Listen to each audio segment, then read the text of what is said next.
Bonjour à tous, bienvenue pour ce nouvel audio. Alors aujourd'hui consacré à Nemrod et à la tour de Babel.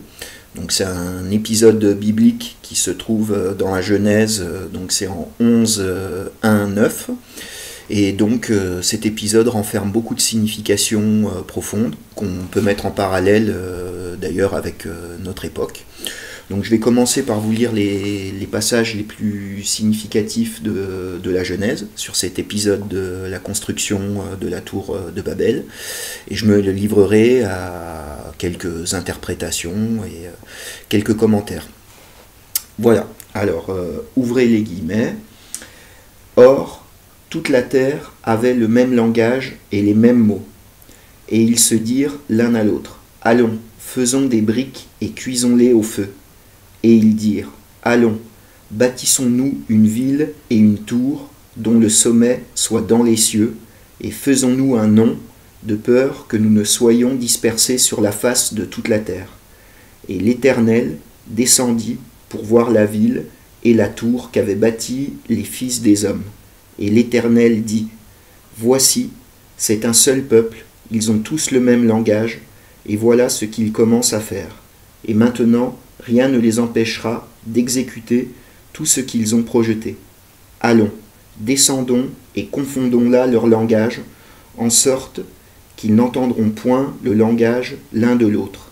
Et l'Éternel les dispersa de là, sur la face de toute la terre, et ils cessèrent de bâtir la ville. C'est pourquoi on lui donna le nom de Babel, car c'est là que Yahvé confondit le langage de toute la terre. Voilà, donc ça c'est l'extrait de la Bible, de la Genèse. Donc on voit que les hommes sont réunis en un seul peuple, se sont fait un même langage et veulent construire une immense tour pour, j'allais dire, toucher le ciel et égaler les dieux, quoi. Alors c'est bien sûr un symbole de la fin d'un cycle historique, c'est on pourrait dire le prométhéisme. C'est les hommes qui oublient leur origine divine et qui se prennent pour Dieu. Et alors, ce qui est très intéressant à comprendre, c'est qu'on a là l'image de tous les cycles historiques, qui, je le répète, commencent dans l'unité pour aller à l'uniformité, ou commencent dans la différenciation pour aller à l'indifférenciation. Donc on peut voir qu'au début du cycle, les hommes sont éparpillés sur la surface de la Terre. Petit à petit, ils se coagulent, se métissent, on peut dire, à tout niveau, hein, au niveau ethnique, mais aussi au niveau culturel, pour arriver finalement à une civilisation mondiale unique, qui est presque une singerie de cette tradition primordiale qui n'est pas de ce monde. Et donc on pourrait presque parler, comme je l'ai déjà dit, de tradition terminale. C'est-à-dire que tous les hommes sont indifférenciés, c'est l'indistinction. Donc on peut voir là l'image bien sûr du mondialisme, même du mondialisme actuel, donc du cosmopolitisme, du communisme et de l'égalitarisme. Alors ce qui est intéressant, donc on a, comme je l'ai dit, le langage unique, donc ça peut nous faire penser à notre période un peu à l'anglicisation, au langage SMS. On a même les tentatives avec l'espéranto de faire des langages uniques, alors qu'au début du cycle, vu que les hommes sont éparpillés, ils développent chacun leur langage, leur culture, ils ont leur propre tradition. On a bien sûr cette tour de briques, donc qui est une espèce de singerie de l'élévation spirituelle, de l'axis mundi, de l'axe entre la terre et le ciel, qui normalement bien sûr est de nature spirituelle, et là on le fait grossièrement, matériellement de briques. On notera d'ailleurs que les briques c'est un cube, donc on a aussi une cubification, et d'ailleurs il y a une légende arabe qui dit que chaque homme sur Terre était obligé d'amener une brique pour la construction de la tour. Et cette brique, c'est ce que j'appelle moi l'âme basse, donc c'est-à-dire c'est la part égotique, matérielle et animale de chaque être humain. Donc on peut penser que cette tour a été bâtie sur justement cette régression spirituelle et cet oubli du divin qui se fait au niveau collectif, mais aussi au niveau individuel. C'est-à-dire que ce mouvement de mondialisme, de prométhéisme touche tous les individus. Alors une chose intéressante à noter, c'est que donc, cette tour de Babel, c'est vraisemblablement la ville de Babylone. Et Babylone était un grand centre spirituel. J'en ai déjà parlé, mais on sait que c'était une ville à 7 collines qui était reliée au monde souterrain et au monde spirituel, au monde céleste. Et ce nom viendrait de Bab-Ilim, qui veut dire la porte du ciel ou la porte de Dieu. Et comme on le voit dans le texte biblique, après la dispersion et la destruction de la tour de Babel, cette Babel devient confusion. Voilà, donc à la fin, au début on a un centre spirituel et à la fin une confusion générale et une malédiction. Et ça rejoint d'ailleurs ce que disait René Guénon, qui disait que toutes les terres des vivants, donc c'est un des surnoms des centres spirituels, devient une terre des morts. Donc on a ça bien sûr avec Jérusalem, avec Rome, même avec Paris, qui est aussi une ville à 7 collines, qui était sûrement des grands centres spirituels à une certaine époque, et à la fin du cycle, ça devient des lieux maudits. Alors sur Babel, qui veut dire confusion, il y a une chose intéressante, c'est que ça a donné les mots babiller ou balbutier en français. Donc on peut dire que c'est parlé de façon anarchique et incompréhensible. Les hommes, du coup, ne se comprennent plus. Et donc, comme je l'ai dit, on va de l'unité à l'uniformité, ou on va de la qualité à la quantité, pour reprendre les termes guénoniens.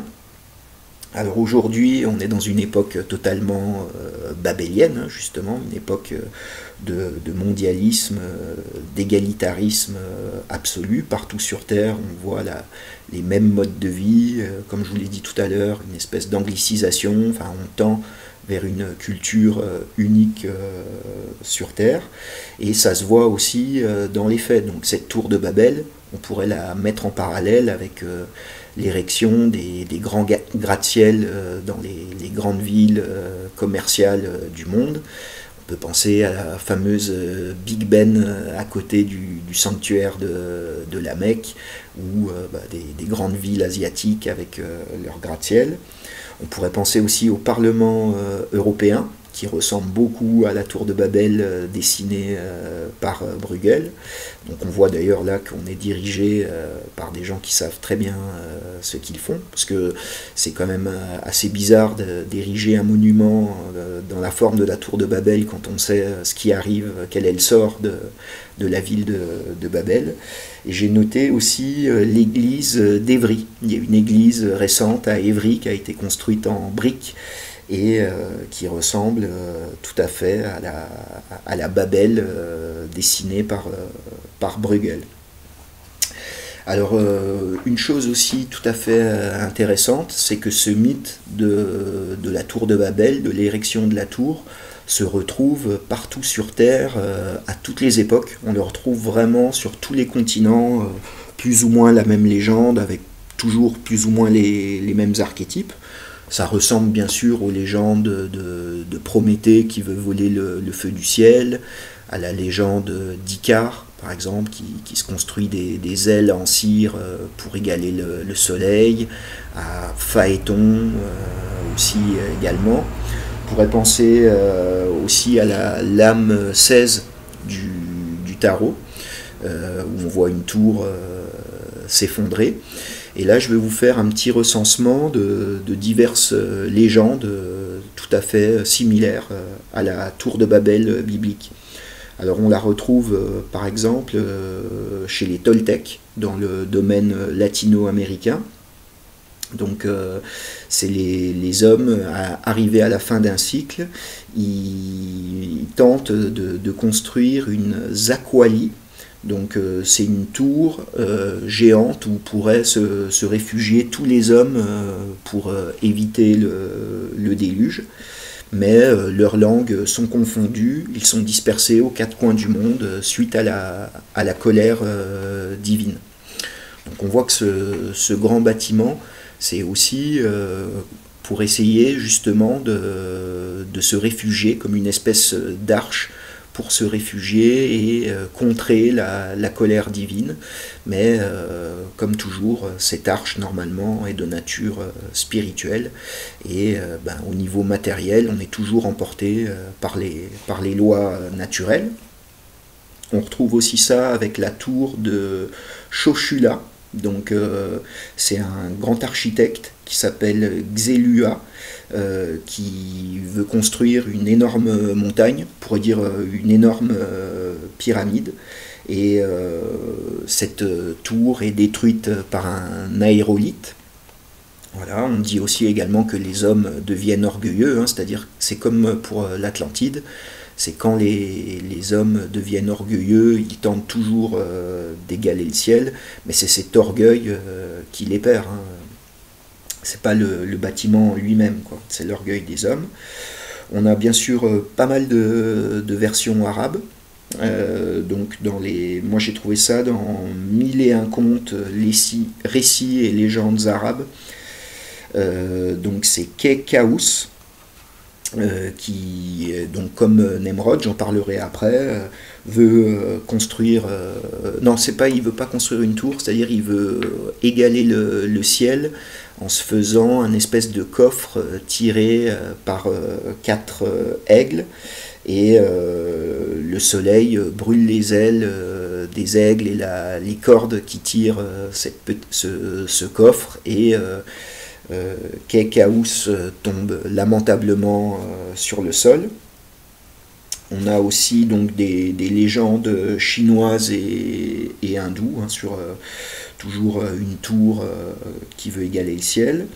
On retrouve aussi beaucoup, donc ça c'est dans le domaine africain, donc c'est dans le Zambèze et les peuples du Congo, où on dit que les hommes, par orgueil, veuillent toucher le ciel, donc soit en mettant des serpents, en attachant des serpents les uns au-dessus des autres, et aussi on a une légende où le héros tire des flèches et assemble des flèches pour égaler le dieu, et au moment d'arriver vers le ciel, la tour s'effondre car elle est rongée à sa base par des fourmis qui rognent la base, et la tour s'écroule. Donc ça c'est chez les Africains.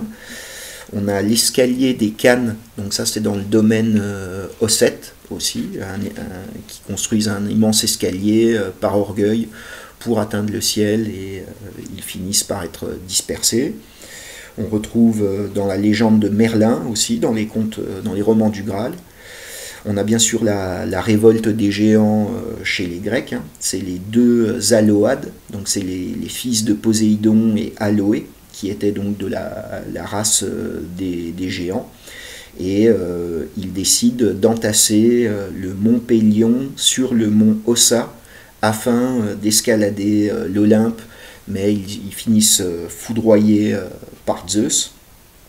Et on retrouve également différentes légendes dans le domaine hawaïen, océanien, et il y a également la légende de la tour de Phaleg, ça c'est une légende maçonnique. Donc on retrouve vraiment cet archétype partout, d'une société orgueilleuse qui élève un monument ou un moyen de s'élever artificiellement vers le ciel, et qui finit puni lamentablement suite à la colère divine. Donc maintenant je vais parler de Nemrod. Donc c'est dans le chapitre 10, on dit que c'est lui, Nemrod, qui a entrepris la construction de la tour de Babel. On dit que c'est un bâtisseur de villes qui aurait construit aussi Ninive, qui est également une ville incroyante, hein. Là c'est dans la légende de Jonas. On dit qu'il a construit Uruk et Akkad, donc c'est aussi dans le domaine mésopotamien. Alors Nemrod, c'est l'archétype bien sûr du tyran, du roi révolté contre l'autorité spirituelle, et c'est l'archétype du pouvoir centralisateur, quoi, de l'absolutisme guerrier. Donc c'est dans la Genèse en 10, 8, 12, il est appelé grand chasseur devant l'Éternel. Donc c'est un peu nébuleux comme phrase, mais il faut comprendre que c'est le devant l'Éternel, il faut le comprendre comme en opposition à l'Éternel. Donc c'est un homme révolté contre l'esprit. Donc on dit qu'il est de la lignée maudite de Cham, qui est assimilée généralement à la lignée antédiluvienne de Caïn. Certaines légendes en font également un géant. On pense à saint Augustin dans sa Cité de Dieu, il parle du géant Nembrot. Donc il est souvent assimilé donc à une lignée maudite de constructeurs de villes et aussi de gens qui ont développé la métallurgie, les arts de la parure, la sorcellerie, comme les descendants de Caïn. Et on sait que traditionnellement, les villes sont vues d'une manière négative, quoi. Alors ensuite, selon Guénon, donc Nemrod, ça serait un kshatriya révolté. Donc un kshatriya, c'est un guerrier. C'est la deuxième caste, hein, le pouvoir temporel qui usurpe la première caste, donc qui est l'autorité spirituelle. Et il parle d'ailleurs, il utilise l'adjectif de Nemrodien pour évoquer toutes les formes de pouvoir temporel qui se rebellent face à l'esprit et à l'autorité du clergé normal, quoi. Alors, suivant certains historiens des religions, ce personnage de Nemrod, ça serait peut-être un vieux souvenir des dieux mésopotamiens Marduk ou du guerrier Ninurta.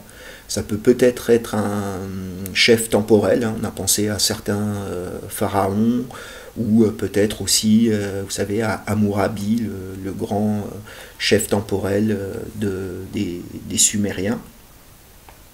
Et une légende très intéressante, toujours du domaine arabe, dit que suite à sa révolte et à la colère divine, Dieu envoya un petit moustique borgne et boiteux qui est rentré dans le nez de Nemrod pour le tuer, et donc qui lui causa des fortes douleurs à la tête. On est obligé de lui taper sur la tête pour que les douleurs s'arrêtent, et il est mort donc de ce petit moustique borgne et boiteux. Et ça, c'est pour montrer que la toute-puissance divine peut s'exercer à travers des petits détails, quoi. Et c'est exactement comme la légende africaine où c'est des fourmis qui rongent la tour à sa base, quoi. Voilà. Alors je vais vous lire aussi un extrait très intéressant qui est de Anna-Katharina Emmerich. Donc c'est une bienheureuse qui a des visions sur l'Ancien Testament.